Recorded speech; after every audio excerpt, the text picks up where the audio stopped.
En el año 2020, un hito importantísimo en los mares del norte acaecía.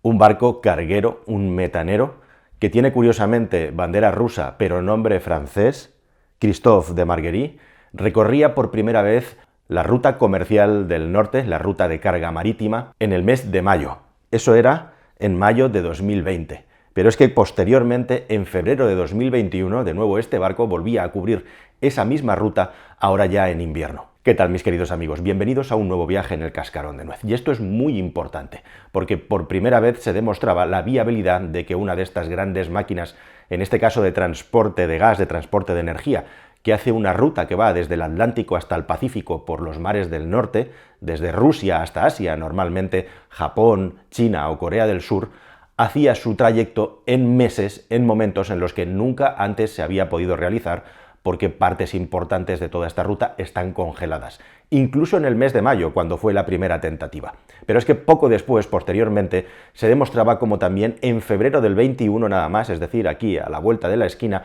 el barco en pleno invierno era capaz de llevar todo este cargamento, a pesar de que no es un barco rompehielos. Eso sí, en algunos puntos de la travesía de la ruta, cuando lo hizo en invierno, en febrero del 21, tuvo que tener la asistencia, la ayuda de un barco rompehielos, de una de estas bestias de los mares de las que los rusos son especialistas. Y esto precisamente es algo muy importante de cara al comercio mundial e igualmente también muy negativo de cara a los intereses de Occidente, especialmente en sus relaciones con Rusia. ¿Por qué hay un barco con nombre francés que hace una ruta del norte? ¿Por qué Rusia es líder en esta tecnología y por qué es tan importante toda esta ruta? Bueno, pues todo esto lo vamos a ver en este vídeo que comienza ahora mismo. Pero antes déjame que te hable de CyberGhost VPN, un servicio de navegación VPN que es tan bueno, pues como todo lo que contamos en este canal, básicamente un sistema para poder navegar por internet con total seguridad y anonimato. Nadie va a saber por dónde estás navegando ni desde dónde estás navegando, ni siquiera la gente de CyberGhost. Además de la seguridad de que nadie puede robar tus datos, vas a poder, por ejemplo, tener ventajas como ver todas las plataformas a las que estás suscrito y ver vídeo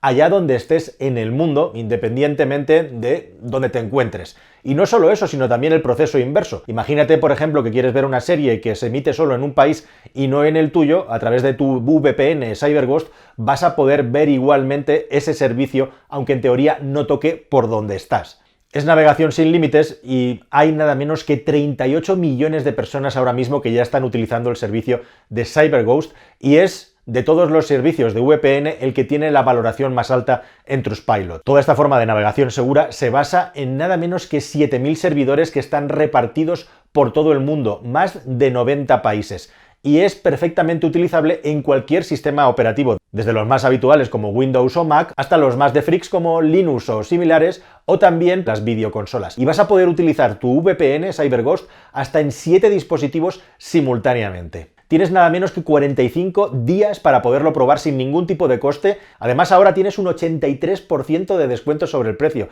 Eso es 2,03 euros al mes, pero lo mejor es que cuando te suscribes tienes 4 meses gratis para utilizarlo igualmente. Así que sigue el código y el enlace de aquí abajo para poderte suscribir a CyberGhost VPN.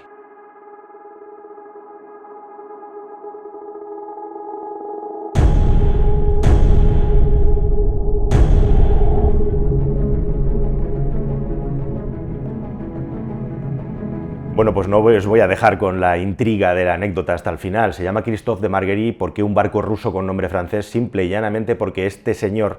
fue el presidente y mandamás de la petrolera francesa Total durante muchísimos años. Y también una persona que favoreció mucho el comercio de gas con Rusia, el intercambio de energía, más bien la compra y comercialización del gas y del petróleo rusa por parte de esta gigantesca multinacional francesa. Y el señor Margerie tuvo la desgracia de fallecer allá en el año 14, si no me falla la memoria, en un desgraciado accidente de aviación justamente en tierras rusas, justamente en uno de estos yacimientos energéticos remotos que hay en Siberia, cuando el avión en el que despegaba chocó paradójicamente contra una máquina quitanieves. Tal era su relación con Vladimir Putin, tan buena era, que al final su nombre acabó impreso en uno de estos gigantescos barcos que transportan gas por todo el mundo. Y así se escribe la historia. Y esta ruta del norte, que hasta la fecha pues era prácticamente impracticable, la ventana de oportunidad para poder hacer pasar los barcos por esa zona es muy baja a lo largo de la historia, con toda la experiencia que hay acumulada. Estamos hablando de entre 2 y 4 meses según el año por el que los grandes cargueros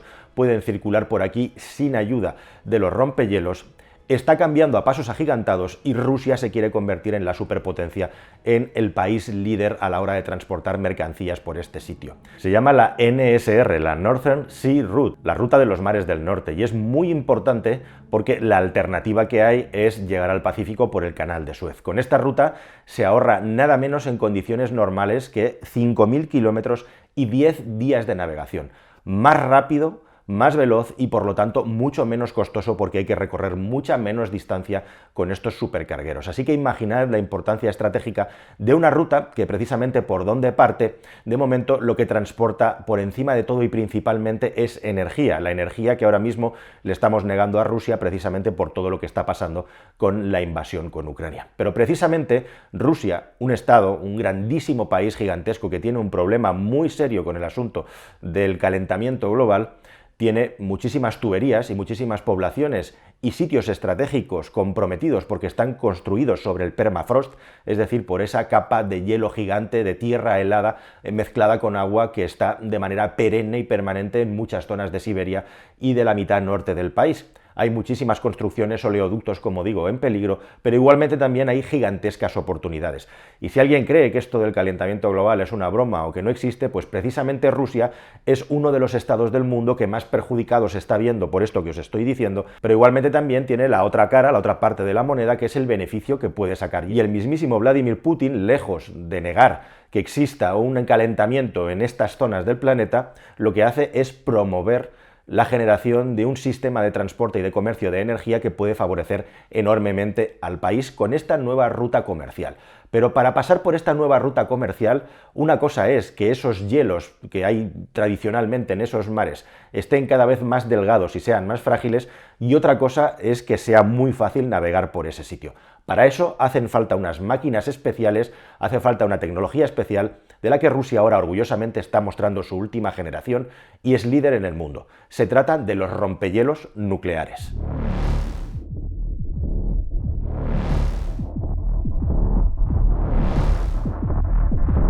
Proyecto 22.220. Con este peculiar nombre se engloba toda una armada de rompehielos que Rusia viene fabricando desde el año 75. Ya en aquella época los rusos vieron una oportunidad y la necesidad de construir estas máquinas rompehielo para poder tener una funcionalidad que hasta la fecha no se había tenido en determinados lugares del mundo, en el Ártico, donde el hielo frena, congela, nunca mejor dicho, el transporte y el movimiento de cualquier tipo de mercancía, personas o tecnologías. Esto no solamente es un interés comercial, sino también absolutamente minero, geoestratégico, por lo tanto militar igualmente. Hubo un problema muy importante, que es que en los años 80, con el desmembramiento de la URSS, se acabó literalmente el dinero para fabricar estos gigantescos artefactos, que son propulsados por energía nuclear de una manera impresionante, como te voy a contar a continuación. Pero todo este plan se retomó en los años 90 con el proyecto Ártica, que les ha traído hasta 6 barcos hasta aquí, hasta la fecha, construidos con unos estándares y unos condicionantes de fabricación superiores a todo lo que se había hecho anteriormente en todo el mundo. Y los últimos modelos de la serie de Ártica, en el año 2020 se votaba uno de última generación, justo antes del año final 22, donde se han votado 2 nuevos barcos de esta tecnología, el Yakutia y el Ural, dentro, como digo, de este proyecto 22.220, que incluso todavía tiene que producir 4 de estos superdestructores de hielo hasta el año 2030, pues bien, en los últimos 10 años se han puesto en marcha unos cuantos, pero ya antes esta tecnología estaba disponible y básicamente se trata de barcos con aproximadamente 170-175 metros de eslora, con un desplazamiento de aproximadamente entre 25 y 33.000 toneladas de agua y con propulsión, por supuesto, nuclear. Respecto a la propulsión nuclear es muy interesante porque la última generación, estos 2 barcos que estos días hemos visto en los noticieros, tienen nada menos que 2 reactores nucleares, cada uno de ellos con 17,6 megavatios térmicos de capacidad energética. Con esta capacidad energética son capaces de alimentar, lógicamente, todos los alimentadores del barco. También un sistema muy curioso y llamativo de propulsión de chorro de vapor de agua caliente. Estos barcos, para pasar por encima del hielo, que no romperlo, ahora os cuento un detalle muy interesante, primero lo que hacen es tener en su proa un sistema de inyección de vapor de agua que va calentando y ablandando el hielo con el que va a tener que chocar en solamente unos metros por delante. En este caso se trata de un sistema de burbujas de nada menos 24 metros cúbicos lanzados a unos 9 metros de profundidad, una especie de barrera de burbujas de vapor caliente de agua para ir ablandando el hielo por el que luego va a tener que surcar, como digo, estas impresionantes naves. Pero si estas cifras son impresionantes, lo más impresionante de todo es que, por ejemplo, en la última generación de rompehielos hay 3 hélices que, sumado todo junto, da una potencia de 27.000 caballos por hélice, o lo que es lo mismo, más de 75.000 caballos de potencia total para poder propulsar estos barcos. Y esto sí es necesario, porque es que literalmente una vez que el mar se espesa, una vez que el agua se densifica y se va gelificando, directamente cualquier barco carguero en situaciones ya de hielo con bastante profundidad se detendría, no sin antes haber rajado su casco. Una de las características de estos barcos es que tienen doble casco y también una forma muy específica en la proa que lo que hace esencialmente no es romper el hielo, y este es uno de los grandes quizá malentendidos de este tipo de embarcaciones. No van cortando el hielo como si fuera una cuchilla, ahí delante no hay ningún tipo de cuchilla, sino lo que hay delante es directamente una tecnología que lo que hace es que el morro del barco, por decirlo en términos coloquiales, se ponga por encima del hielo, se tire encima del hielo como si saliera del agua, para luego con su peso acabar cayendo y aplastándolo. Y es esta la hidrodinámica que tienen estos rompehielos gigantescos para poder acabar con el hielo y poder circular con unos espesores de hielo que llegan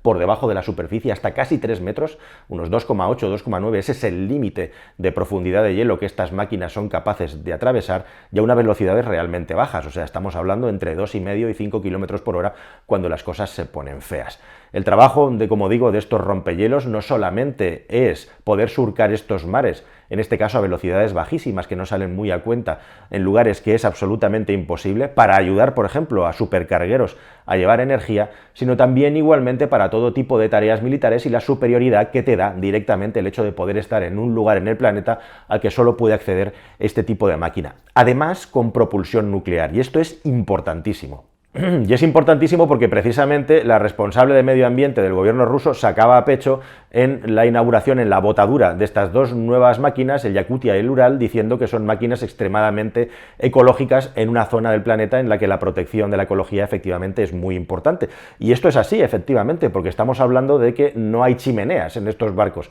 no hay emisiones de ningún tipo de gas contaminante, puesto que la propulsión se transfiere a través de una reacción nuclear como la de una central. Aquí hay muchísimos técnicos nucleares rusos implicados en estos proyectos que, como curiosidad, os diré que gastan de combustible entre 200 y 250 gramos de uranio enriquecido al día, lo cual hace que estas máquinas puedan estar funcionando en el mar de una manera absolutamente perenne, permanente. Es un poco parecido a la tecnología que tienen los submarinos, con la propulsión de toda esta electricidad que generan estas máquinas. Al final lo que se hace es mover las hélices con un motor eléctrico, como con los submarinos, y de hecho estos barcos ya han demostrado que pueden estar en alta mar más de un año funcionando, aunque en teoría podrían estar hasta 4 años funcionando sin recarga de combustible, precisamente por eso, por el hecho de estar funcionando con energía nuclear. Y de la misma manera, los tiempos de servicio de estas máquinas son muy parecidos a los de las centrales nucleares, porque se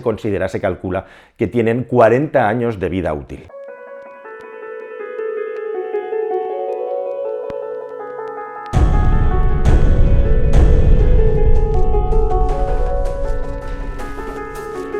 Esto no es una buena noticia para Occidente, y os voy a contar por qué.